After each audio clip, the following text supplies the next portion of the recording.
Dragon বাগান, এত সুন্দর বাগান দেখতেছি, এটা কি আপনার বাগান? আমার বাগান না ভাই, আমি দারোয়ান ভাই। দারোয়ান? জি।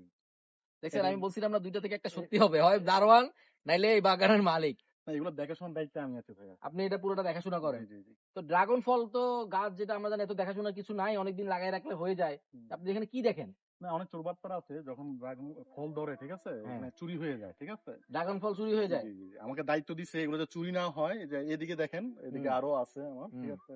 এগুলো যে চুরি যেন না হয় সেজন্য। সেজন্য আমাকে রাখছে। আমরা যতটুকু জানি যে ড্রাগন ফল এখন মানুষের ডাইকাও খাওয়ানো যায় না, কেউ খায় না। হ্যাঁ, কেন খায় না?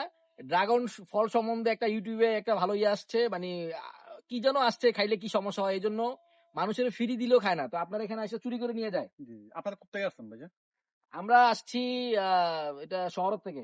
শহর মানে ইয়া চট্টগ্রাম শহর। চট্টগ্রাম থেকে আসছেন? হ্যাঁ। বাহ, তো বাহ, আমরা বাহ। বিভিন্ন জায়গায় ঘুরি, বিভিন্ন মানুষদের সাথে কথা বলি।